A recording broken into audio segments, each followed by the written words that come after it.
You got a fuel pump? Oh yeah. Fuel pump's working. Yeah, I left it off till I turned it over a few times. Oh yeah, yeah.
Oh yeah, yeah.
here with Milo, my dear friend, who has custom built this whole back end of this hot rod, and he's going to tell us all about the process, which started with a blown out rear end.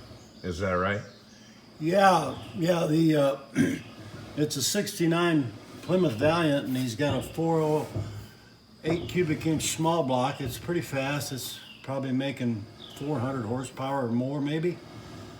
And his last outing at the drag strip, he blew the rear caps off of this carrier on the 8 3/4 Chrysler. So besides the Chrysler giving up the chase, why, it was a leaf spring car, so the pinion would twist up, and he's had issues with all that kind of stuff because of the too much movement on the leaf springs. So we got an 9-inch Ford, and we've got a 370 gear in it and a spool, and we made some ladder bars out of mild tubing.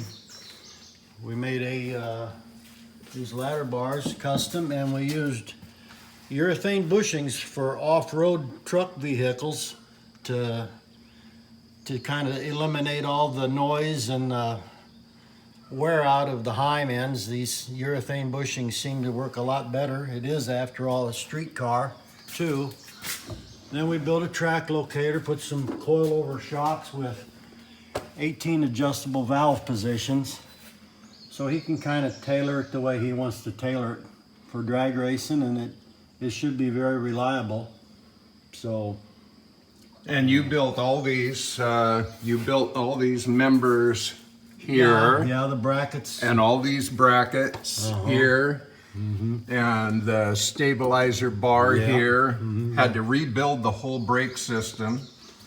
Yeah, and we probably should have put disc brakes on it, but the customer wanted us to use the drums if we could for economic reasons. But the car will stop. It only weighs 3,060 pounds, so it's going to be a nice little hot rod.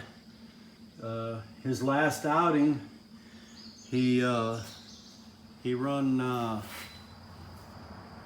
in the mid-7s, I believe, in 1/8 of a mile, and since then he's dynoed it, and he's gained about 45 to 50 horsepower more than he had, so he's really anxious to try this setup out. And I think it's going to be very reliable, and it's a proven tried and true ladder bar system. So it's a total posi traction. yeah, it's got a full spool in the rear end, so everything turns all the time, both wheels. So. And then you had to also have the axles custom made, and the drive line, right? Yeah, the rear end's narrowed. It's narrowed 10 inches, and it's 5 inches narrower than his original rear end. So we've got the wheels in the center of the wheel opening, so he can even play with a little bigger tire here if he wants. And his drag slicks will fit under it. Very nice. So. And you also basically rebuilt the whole fuel system. Yeah, the fuel pump and all that was located under here, and we wanted to clean that all up, so we've got room for tailpipes if he wants to do that.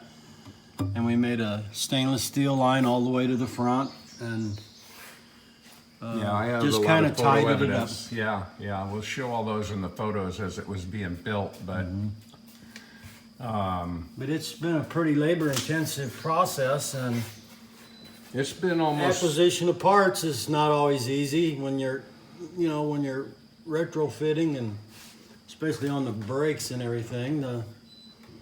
It's been here at least a month or more, huh? Yeah, it's taken us about a month. Yeah. And we've been working on other stuff, and waiting on parts was a lot of it. Parts was a lot of it. Yeah. But a lot of the parts is custom built, so. But the brackets, we had those custom laser cut, and we've got that pattern. We'll save it, and down the road, this system seems to be looking pretty good, and if it works good, why we'll just do a lot of them off of this basic standard. Yeah. This is kind of, There was a certain amount of learning curve in the process. well, and I've done this a time or two. On my own hot rod, I built a homemade suspension with the urethane ladder bar bushings, and it just seemed to really work out good. So. But it all had to be, you know, once you started taking out the old metal and having to reconsider how to re-strengthen the metal on a unibody, right? It's a unibody. Yeah, it's a unibody, and then our front ladder bar push points, they're straight in line with a square tubing frame connector to the transmission cross member. So we stiffened the unibody up, and it's a 4-speed car, standard shift. So when he drops the hammer, there's a lot of shock taking place back here. So. Right, so all the impact is basically now up in that where you put the bushings. Pushing up here at the front. So there's no like a torque or anything going on in the back end. It's all being pushed forward. There's no pinion angle change in flying up like it does with the leaf springs, which causes everything to break.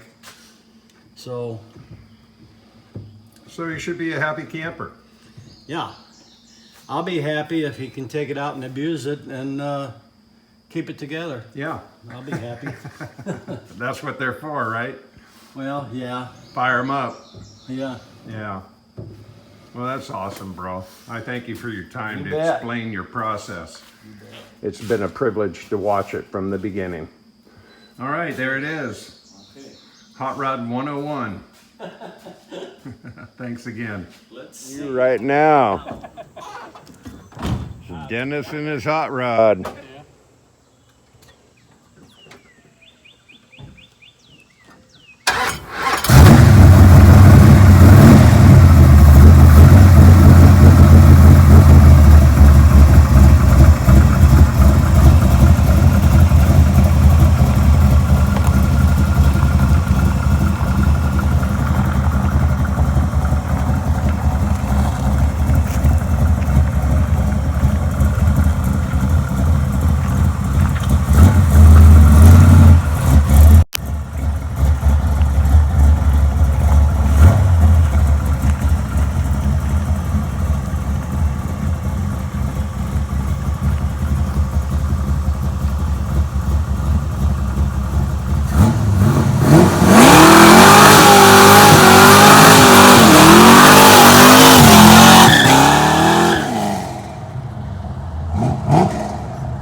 It was awesome. Look at all that burnt rubber. He's turning those tires into slicks. Look at that. The Opposite unit's working good, ain't it? Oh man, look at that stuff, man. No bad clutches in that one. Yeah. What about one from behind?